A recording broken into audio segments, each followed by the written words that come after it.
Personne suivante. C'est moi, docteur. Bonjour madame. Bonjour.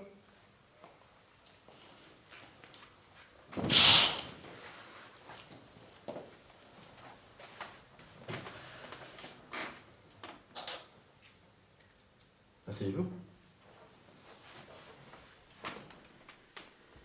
Vous êtes bien du canton? J'habite la commune. De Saint-Maurice même? J'habite la grande ferme sur la route de Luchère. Elle vous appartient? Oui, à mon mari et à moi. Si vous l'entretenez vous-même, vous devez avoir beaucoup de travail. Pensez, monsieur. 18 vaches, 2 bœufs, 2 taureaux, la jument et le poulain, 6 chèvres, une bonne douzaine de cochons, sans parler de la basse-cour. Diable! Vous n'avez pas de domestique? Dame, si, 3 valets, une servante et les journaliers dans la belle saison. Je vous plains. Il ne doit guère vous assez de temps pour vous soigner. Oh non, Et pourtant vous souffrez. on sait pas le mot. Je dirais plutôt que j'ai de la fatigue. Oui. Vous appelez ça de la fatigue. Tirez la langue. Vous ne devez pas avoir beaucoup d'appétit. Non. Vous êtes constipé. Oui, assez. Baissez la tête. Respirez. Toussez.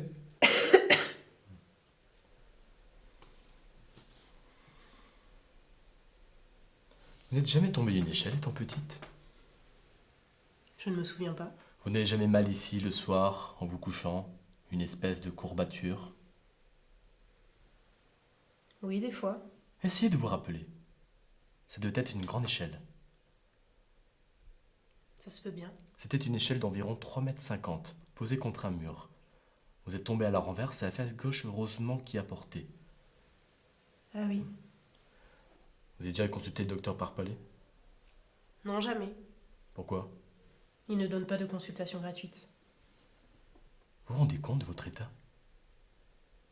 Non. Tant mieux. Vous avez envie de guérir ou vous n'avez pas envie? J'ai envie. J'aime mieux vous prévenir tout de suite que ce sera très long et très coûteux. Oh mon Dieu, et pourquoi ça? Parce qu'on ne guérit pas en 5 minutes un mal qu'on traîne depuis 40 ans. Depuis 40 ans? Oui, depuis que vous êtes tombé de l'échelle. Mais combien ça va me coûter? Combien valez-vous actuellement? Ça dépend des marchés, de la grosseur, mais on ne peut guère en avoir de propre à moins de 400 ou 500 francs.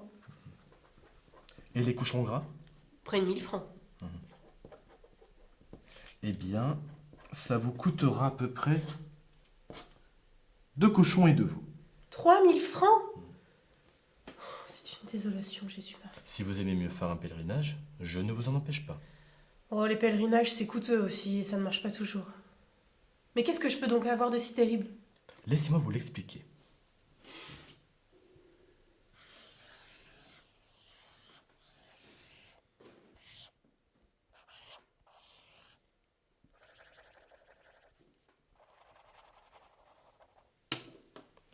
Voici votre moelle épinière en coupe.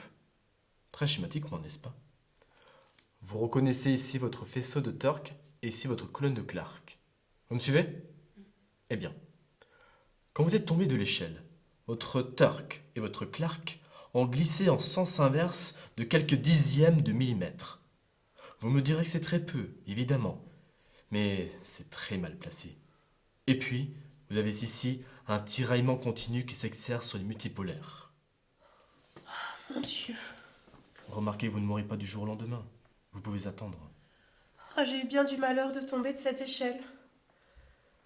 Mais en faisant ça plus grossièrement, vous pourriez pas me guérir pour moins cher, en condition que ça soit bien fait tout de même. Ce que je peux vous proposer, c'est de vous mettre en observation. Ça ne coûtera presque rien. À la fin de semaine, vous vous rendez compte par vous-même de la tournure que prendra le mal et vous vous déciderez. Ah oui, c'est bien ça. Vous allez rentrer chez vous. Vous êtes venu en voiture. Non, à pied. Il faudra tâcher de trouver une voiture. Vous vous coucherez en arrivant. Une chambre où vous serez seul autant que possible. Faites fermer les rideaux et les volets pour que la lumière ne vous gêne pas. Défendez quand vous parle. Aucune alimentation solide pendant 1 semaine. Un verre d'eau de Vichy toutes les 2 heures et à la rigueur une moitié de biscuit matin et soir trempé dans un doigt de lait.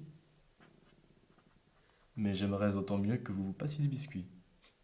Vous ne direz pas que je vous ordonne des remèdes coûteux. Au bout des quelques jours, nous verrons comment vous vous sentez. Si vous êtes gaillarde, si vos forces et votre gaieté sont revenues, c'est que le mal est moins sérieux qu'on ne pouvait croire et je serai le premier à vous rassurer. Si au contraire, vous éprouvez une faiblesse générale, des lourdeurs de tête et une certaine paresse à vous lever, l'hésitation ne sera plus permise et nous commencerons le traitement. Comme vous voudrez. Je vous rappelle mes prescriptions sur ce bout de papier. Et j'irai vous voir bientôt. Merci, docteur. Bonne journée, madame.